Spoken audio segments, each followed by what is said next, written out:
बिहार में पड़ रही भीषण गर्मी अब लोगों के ऊपर कहर बनकर टूट रही है। कल बिहार के अलग अलग जिलों में करीब 73 लोगों की मौत जो है वो लू लगने से हो गई है। और सबसे बड़ी बात है कि राजधानी पटना भी कल सबसे अधिक जो है वो गर्म क्षेत्र के रूप में दर्ज किया गया, जहां पे अधिकतम तापमान जो है 45.8 डिग्री सेल्सियस जो है वो दर्ज किया गया। और पटना देश का सबसे गर्म जो है वो जगह रहा। तो इस गर्मी में को लेकर के किस तरह लोग एहतियात बरते, किस तरह लोग जो है अपने जान माल की हिफाजत कर सकते हैं और उसको लेकर के लोगों को क्या सावधानी बरतनी चाहिए। अभी हम गार्डिनर अस्पताल में हैं और हमारे साथ डॉक्टर साहब, इनसे जानते हैं सर किस तरह का प्रिकॉशन जो है इस भीषण गर्मी लोगों को लेना चाहिए। हाँ, आपका कहना सही है। जब ये जो मौसम है इसमें हीट स्ट्रोक या लू के कारण हीट स्ट्रोक का केसेस बढ़ रहे हैं। मेरे अस्पताल में भी कल एक आए थे हीट स्ट्रोक का केस, जिनका टेम्परेचर 104 के आसपास था। तो उसमें ये तो हम लोग जब इस मौसम में जब कोई रोगी अगर फीवर के साथ आता है, बेहोशी की स्थिति में आता है, तो हम लोग बहुत सजग हो जाते हैं। और जब वो देता है कि अपना हिस्ट्री देता है कि हमको सडन एकाएक हुआ है, तो हम लोग बहुत सजग हो जाते हैं कि उसको शायद हीट स्ट्रोक लगा होगा। जहाँ तक बचाव की बात है, धूप में घर से बाहर निकलने की कोशिश कम करना चाहिए। घर में भी रहते रहते हीट स्ट्रोक हो सकता है, जैसे कूलर, एसी, जो सुविधाएं हो। और स्नान 2 बार करना चाहिए, सुबह में करें और शाम में। जब भी शरीर में पसीना जमे तो उसके भीगे हुए कपड़े से उस पसीने को पोंछ लेना चाहिए, क्योंकि पसीना शरीर पर अगर जमते जाता है तो शरीर का हीट जो है इवापोरेशन बाहर जो है नहीं हो पाता है, तो उससे भी हीट स्ट्रोक बढ़ने की संभावना बढ़ जाती। इसके बाद पेय पदार्थ की बात आती है। ठंडा पानी पीना और उसके बाद इलेक्ट्रोल पाउडर या नींबू नमक चीनी का शरबत का सेवन करना, ये भी बचाव हो सकता है। और रास्ते में अगर कहीं जा रहे हैं, अगर गर्मी महसूस हो या बेचैनी जैसा महसूस हो या इवन कोमा जैसा महसूस स्थिति हो जाती है, तो नारियल पानी का भी सेवन लाभदायक है। ठीक है ना। लेकिन इसीलिए मैं सभी लोगों को अपने तरफ से सलाह देने की कोशिश करूँगा कि जब भी धूप में बाहर निकलें, ठंडा पानी पी के, नींबू नमक और चीनी का शरबत पी के निकलें। साथ में इलेक्ट्रोल पाउडर का पाउच रखें और पानी रखें। जहाँ भी इस तरह की स्थिति हो, बीच में रुक के इसका सेवन कर लें। उसके बाद ठंडे पेय पदार्थों का सेवन इस के बाद भी अगर बेचैनी या फीवर जैसा स्थिति पैदा हो, तो ज़रूर नज़दीक के प्राथमिक स्वास्थ्य केंद्र या अन्य चिकित्सा केंद्र पर जाके चिकित्सकों को सलाह लें। अब इसमें क्या हो सकता है, क्योंकि हीट स्ट्रोक में बहुत हाई टेम्परेचर, मेरा अनुभव पीएमसीएच में भी रहा, 106 भी चला जाता है। और उसमें एंटीबायोटिक देने से कोई फ़ायदा नहीं होता है। तो पेशेंट को वह हम लोग तुरंत सलाइन का बोतल चढ़ाते हैं।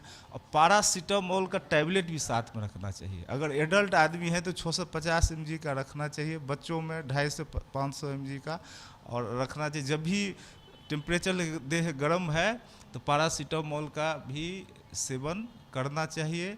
और अगर इसके अलावा भी अगर बचाव नहीं हो पाता है तो हॉस्पिटल में आके भर्ती होकर चिकित्सक दिखला के और उसमें एकदम पानी, क्योंकि हीट स्ट्रोक के कारण एक तो इलेक्ट्रोलाइट इम्बैलेंस हो, तो सोडियम पोटेशियम की कमी हो जाती जो, और दूसरा है कि टेम्परेचर बहुत हाई होने के कारण कोमा की स्थिति हो जाती है, ब्रेन डैमेज भी होता है। तो 2 स्थिति होता है। इलेक्ट्रोलाइट इम्बैलेंस आप जो पेय पदार्थों की चर्चा हुई उसका सेवन करना चाहिए। उसके बाद भी पेशेंट को कभी उल्टी मिचली होने लगती, उस स्थिति में भर्ती होना एकदम एसेंशियल है। अगर भर्ती हो गए और पानी आपको चढ़ गया, ब्लड प्रेशर पल्स हम लोग लेते हैं, और पानी अगर चढ़ गया तो पेशेंट का बचाव होना ही है।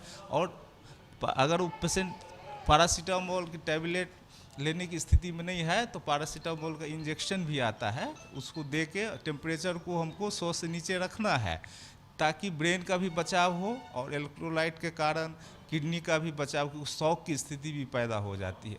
तो इन सब बातों को ध्यान में रख के रोगियों को बचाया जा सकता है, क्योंकि मौसम को कंट्रोल करना हमारी बस में नहीं है, लेकिन उसके कारण जो परिस्थितियाँ पैदा होती उसका हम बचाव इन सब परिस्थितियों से कर सकते हैं। खान पान को लेकर के किस तरह की जो एहतियात है वो?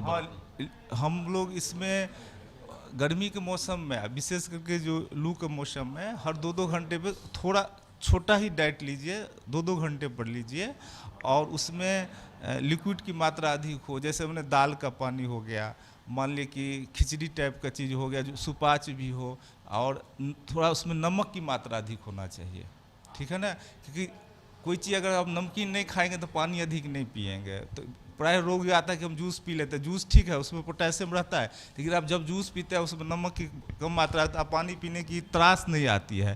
तो पानी बहुत महत्वपूर्ण है। पानी जब जाएगा तो उसके साथ इलेक्ट्रॉन, सोडियम, पोटेशियम भी जाता है। तो ये चीज़ जो है सो स्थिति पैदा नहीं होती, क्योंकि हम लोगों के घर का भी अपना अनुभव है। हमारे बच्चे क्यों बचे रहते हैं, हम इस तरह की बातों को उनके सामने शेयर करते हैं। तो हमको कभी हॉस्पिटल में, आज तक मेरे बच्चे हॉस्पिटल भर्ती नहीं हुए, क्योंकि ये चीज़ को शेयर करते हैं। बाकी लोग जिनके परिवार में इस तरह की डॉक्टर नहीं है, चिकित्सक नहीं है, तो इन लोगों के लिए अवेयरनेस की बहुत ज़रूरी है, प्रचार प्रसार की, ताकि उन लोगों को भी हॉस्पिटल और डॉक्टरों, चिकित्सकों की ज़रूरत कम से कम हो। तो इस तरह से पेय पदार्थों का सेवन, उसमें जूस भी लिया जा सकता है, क्योंकि उसमें पोटेशियम भी कमी होने की चांस रहती है, और उसमें थोड़ा नमक डाल के लेना चाहिए। कि सोडियम पोटेशियम बहुत ही है। आप देखते होंगे लू लग गया, कोमा क्यों गया, सोडियम पोटेशियम की मात्रा, स्पेशली सोडियम का बहुत कम होता है, उसमें कोमा स्थिति में चलेगा, पेशेंट किसी लायक नहीं रहता है। अगर हॉस्पिटलाइज नहीं किया जाए और सही से उसको फ्लूइड वगैरह का सलाइन नहीं चढ़ाया तो जान बचाया नहीं जा सकता है।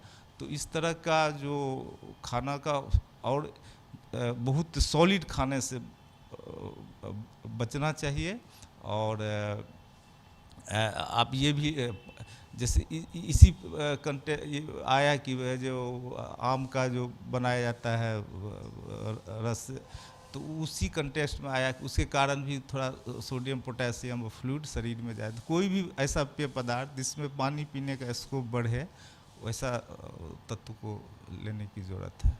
बिल्कुल, देखिए छोटे छोटे जो एहतियात है उनको बरत करके लू से बचा जा सकता है। खासकर शरीर में जो नमक और चीनी, नमक चीनी के साथ साथ जो पानी का संतुलन होता है वो बेहतर होना चाहिए। और कहीं ना कहीं इन तमाम चीज़ों को लेकर के लोग जो है इसका इस्तेमाल करके अपने आप को लू से बचा सकते हैं, और यही छोटे छोटे उपाय इस भीषण गर्मी में उन्हें इससे निजात दिला सकता है। सहयोगी राजेश के साथ नवनीत कुमार, AB न्यूज़, पटना।